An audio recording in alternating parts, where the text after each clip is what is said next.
Alright, I think this is a great time to mention this piece of work right here. This is my sub 600 AR10. This is in 308. Essentially, this was a test rifle that I picked up because it literally cost me nothing. There's a lot of different 308 cartridges out there. There's quite a few Wildcat cartridges, people that load their own. The idea was if I ever came across any spicy ammo, well, this is a rifle I could throw that into, and if anything happened, well, I wouldn't feel so bad, right? It's not like I could have a catastrophic failure in a $3,000 rifle. That's what I was kind of trying to avoid. And to be perfectly honest, I didn't think this thing would run that well, right? I got this as just kind of a toy. The past couple of years, though, this has been sitting outside of my safe. I have recognized that there is a value to having something like this be somewhat disposable, right? If I ever need to grab a high power rifle and use it for anything, it might end up in an evidence locker, right? And if that's the case, I would rather have a sub $600 rifle sitting there than one of my $3,000 rifles, which kind of makes sense to me. So this is a PSA PA10. This is the AR10 that they made before they launched their Saber rifle. Let me just zoom in a little bit. You guys kind of see what I'm talking about here. It's really nothing fancy. Obviously, I have my own furniture on it, some fab furniture. This is the older generation shock absorber stock. It does have a spring in it. It does not have the 3 different settings based on recoil to swap through because this is their old design. I just kind of dig the look of the stock.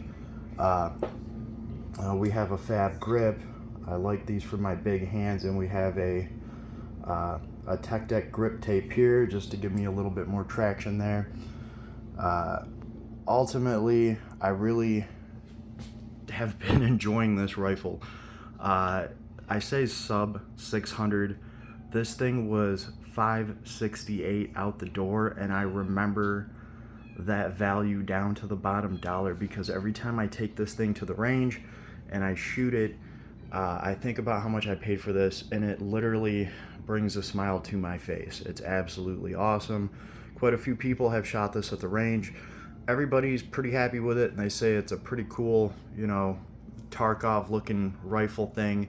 And then when I tell them how much the base rifle cost, well, I mean, they're impressed to say the least. So part of the reason we're talking about this right now, I got this rifle at a great deal. I doubt they will ever sell it for that cheap ever again. But right now, because the 4th of July is coming up, they have a deal going on that's close. I think, let's see, they're selling an upper for $399, and then they will sell you the lower for $180. So that's $400, $580. $580 is pretty damn good. It's still a sub $600 308 AR10 with an 18-inch barrel, right? We are talking about the base rifle here. Obviously, it's going to come with like Magpul furniture, and you can get all that yourself, swap things out. But I kind of wanted to talk about the value of something like this because you can get a rifle for like damn near nothing that is so capable. And then obviously you can add your own parts to it, right? So nobody's going to expect a PSA bolt carrier group to hold up to 10,000 rounds when you're only spending that much on a rifle. This is an F1 Firearms bolt carrier group, and I literally just picked this thing up for $60. This was a $300 bolt carrier group when F1 Firearms was selling them. They went out of business, and Battlehawk Armory bought out all of their stock, and now they're just kind of liquidating them piece by piece. So you can find deals on bolt carrier groups. This one does not have the bolt in it, and that's why I only paid 60 bucks for it. I already have an aftermarket Toolcraft bolt carrier group in here. The bolt is really what's cool on it because it's a dual extractor bolt. The bolt carrier group was not that great from the Toolcraft, and it started kind of messing up on me. Sorry, it's dry in here. So pretty much I ended up, I got 3,000 rounds on this thing, and it's been running awesome. I took that bolt carrier group out after 2,000 rounds. I put in the original PSA bolt carrier group back into this rifle, and I just put the dual extractor bolt that I had from the Toolcraft bolt carrier group. Works great, runs everything. This thing does not jam, it does not malfunction, or this would not be the rifle that I have sitting outside of my safe, right? Like, I feel confident, and then, like, that's what it takes for me. I don't give a shit what name brand, what sticker is on your gear. What I care about is, have I ran thousands of rounds through it, and do I know how well it works? Do I actually have the experience of the thing working or not? I've seen expensive brands fail at 300 rounds, and I've seen cheaper brands at a quarter of the price that are still running strong to this day. So name brand does not mean as much to me as it does to other people, and I base that off of the fact that I have, $3,000-$4,000 rifles, and I have like this $500 rifle, and this thing's been working great. Now, would I take this thing to war in a trench? I'd probably grab like one of my Daniel Defense rifles or something, because they have a proprietary quad rail lockup system here, and you can load up 25 pounds of shit on that. But you're not going to be doing anything like that with this rifle. It's just a basic rifle and rail system. There's nothing fancy here. But for civilian use, for home defense or property defense and management, you're not going to need to load up 25 pounds of crap on something like this. Even though, if we look at this, I have a decent amount of weight on this rail, right? I have this Fab bipod foregrip. This does close up and turns into a foregrip. It even has the tilt feature on it, so it's a little bit heavier. I have some barrel stilts on this thing. And let's see. Oh, I had a laser on here as well. I took the laser off to put on one of my other rifles, right? And to reinforce the upper and the handguard, I have a piece right here connecting the rail, and I have this. What are they called? I forget what brand this is, but I'm pretty much just testing this thing. That's why I put it on here, is just like a carry handle, and just something with a different grip. I still have a bullet in my left arm, so I need to find fun different ways to grip rifles that is not affecting my left shoulder. So 45-degree grips like that are really good for me. This gives me multiple gripping angles. I can close this, so this has worked really well for me, and I based a lot of my other rifle designs on the usability and functionality of this for me. I have quite a few of these, and yeah, the barrel stilts on this have been great because, let's see, this is why. Right, I can stand this rifle up wherever I want. I can stand it up next to my safe. I can take this into any room of the house that I want, and I can just slap it down on the floor and stand it up like this. It's always ready to go. It just also makes it easier for me to hand this rifle to one of my kids at the range, right? Standing it up like that, it's pointed down at the ground, so less bad things can happen, and it makes it easier for a less experienced shooter like one of my sons to handle this, because if they forget what they're doing or get a brain fart, they are just instructed to drop the barrel to the floor, right? You can't go wrong. Drop the barrel to the floor and dad will take over. So that's like rule number one that we have. It's worked really well.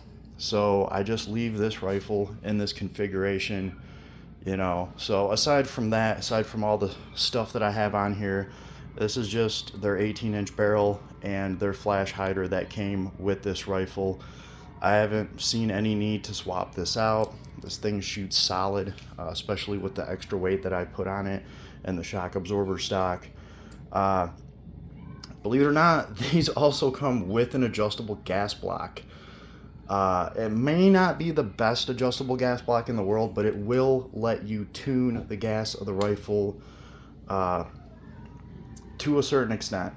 And honestly, for sub $600, I wouldn't even expect to get that. So that's definitely a plus that you get with one of these rifles. The barrel's not bad. Like, this is a 1.5 MOA rifle. For the price, I expected this to be like a 2.5 MOA rifle. And all of that is something that you can improve by just getting a different barrel, putting a different barrel on, right? The optic on this, I've actually enjoyed this thing quite a bit. I don't know too many other people that have this. This is a Discovery optic. This is an MPVO. It's actually a 2/12. What's impressive about it is it's about the size of my hand, right? And actually the end of the scope is right here. This is just a sun cover lens right here. This covers the lens behind more tube so direct sunlight can't hit it. So I can actually make this optic shorter by just pulling this off of here, right? And look, this thing's literally as long as my hand. That's pretty impressive for a 2/12 times magnification. This is an HD glass scope, so it's better than regular glass.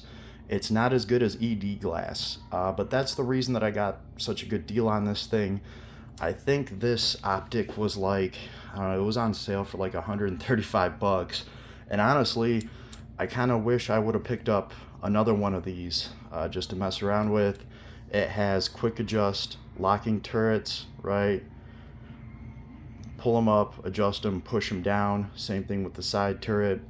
There is parallax adjustment over here, right? And then you have your on switch, your 8 different brightness settings, whatever it is. But for a 2/12, this thing's pretty nifty. I think it's fitting for a 308 rifle, and it doesn't end up being a huge scope that takes up a lot of space. Aside from that, I would like have some irons on this or something like that. A laser, I had a laser right here, a green dot, right? It was just a Votatu dot, and I've actually tested a lot of the Votatu dots on this rifle. I mean, it is a 308. There's 308 recoil. They've served me well. None of them have ever, failed on me, even after thousands of rounds on this thing. So, yeah, I wanted to showcase this thing real quick and just let you all know this thing has been doing really well. It's been sitting in a high humidity armory, right? I use my safe space, my humidity controlled safe space for my more expensive rifles. So this is the rifle that stays out. If I ever need to use it, it's there, right? Oh, that's what this thing is. This is a DPM Systems foregrip, or whatever they're calling it. And I know a lot of people take issue with this thing. They are flexible, so that way if you're going through a doorway and you smack a doorway with it, it's not going to seize up the rifle. At the same time, it's stiff enough to give you enough resistance to actually hold the rifle up with it. I like them. I like the fact that with my left hand I can take different angle grips and just kind of like lock up wherever I want, and I can hold the rifle at that angle. And then if my arm starts getting stressed, I can change it to a different angle and still hold the rifle up.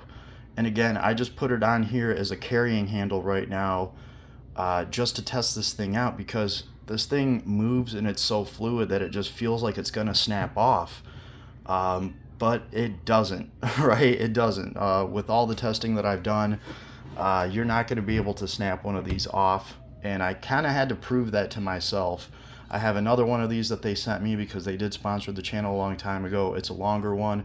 It's on my Armalite rifle, but this little guy stays right here. I love this thing. It's awesome. Great for my injured arm. So yeah, aside from that, I will say this has a single stage trigger. It's probably like 4 or 5 pounds. It's a nice, clean, crisp trigger. Nothing crazy, right? But it's held up. It works very well. We do have, obviously, a little bit of rust right here and right here. And again, this has been an extremely high humidity environment for a long time. It has not affected the actual performance of the rifle. So I know a lot of people will crap on PSA, but I honestly feel like they don't get enough credit for the PA10. And a lot of people don't even know they make this thing because, well, PSA is trying to sell their Saber rifle. They're selling those for $1,200. These have been marked down to like $750. I see them vary in price, but then again, right now you can get one of them for sub $600. And you know, for some people, you know, if you only got $600 right now and you need to defend your home, it's gonna be really difficult for you to find something more powerful and potent than this, a 308 rifle, the semi-auto 308, 30 round mags. That's really hard to beat. Other 308 rifles pretty much start at 1100, and they, you know, they can go up to $3,000-$4,000 depending on what you're getting. So this gives people the opportunity to have something like this without dropping $1,000, right? And then you can kit it out however you want, and then you can pick up upgrade parts for it whenever you see them on sale or on clearance, and you can actually piece together a very nice rifle. The main performance aspect of a rifle like this is going to be in your barrel and your bolt carrier group. So here's like a $300 bolt carrier group that I got for 60 bucks. And if I wanted to, I could go get a match barrel. I could put it on here. I really don't feel the need to. Obviously, whenever I shoot this barrel out, that'll be a different story. And I probably will get a decent barrel to put in here because the rest of this rifle has served me so well. Right, everything else is going to be standard. You're going to have your standard upper and lower, just like other brands are going to offer you, right? They might have like a cool engraving here of whatever name brand it is, but typically they're going to be the same thing, right? You might get some kind of fancy finish on a $3,000 rifle. At the end of the day, though, this stuff has held up in a high humidity environment. You know, what more could you want? Obviously, with a $3,000 rifle, you might get like a proprietary lockup system between your handguard and your upper. You can just take this and you can beef it up like what I've done, right, with a bridge mount here. I've never had an issue with this, and I have a lot of weight on it. I've drug this bipod, right? I've opened this bipod, shot with this rifle, and then drug it behind me. This has never snapped off. There's never been an issue with the rail. It's solid stuff. I gotta give them credit for it, and they hardly ever even talk about this rifle. And to be fair, I've talked to quite a few people that have this rifle. Everybody's happy with it. I have found one guy, in the past couple of years that has complained about a PA10. And the story goes, first of all, this is a Gen 3 PA10. I should make that clear. This is the current new gen of PA10s. I don't think they have a Gen 4, and I don't think they will, because obviously they're making the Saber rifle now. I don't really even see how they could upgrade this thing anymore into a Gen 4, but the one guy that had a complaint about one of these, he had a Gen 1, and I would expect the Gen 1 to maybe be lacking in some features or some things that they had to hammer out, being the first generation of this rifle. And the story was he got a Gen 1 PA10 that was beat to shit because some guy owed him money, and he ended up giving him the rifle instead of paying him a few $100s. and the guy said he had issues with that rifle. Anybody else that has a Gen 3, I have not heard any complaints. And this rifle, for being a AR10, is actually surprisingly on the lighter side. It's not as light as a SIG Tread, but you know, that rifle, I think that's the right SIG I'm talking about. That rifle's known for being a light AR10, and you know, the vast majority, 99% of people that I've talked to that actually have these rifles, they don't really have complaints about them, right? And then when you factor in the price, this thing has a pretty solid track record, and I don't think PSA gets credit for it. So I wanted to highlight this and talk about this thing real quick, let everybody know how this thing's been running, especially right now while this thing is on sale and you could snag one up for at least close to what I got mine for. So it is what it is. Hope you enjoyed. Leave me a comment. Let me know what you thought. And I will see you on the flip side. Have a happy 4th, everybody.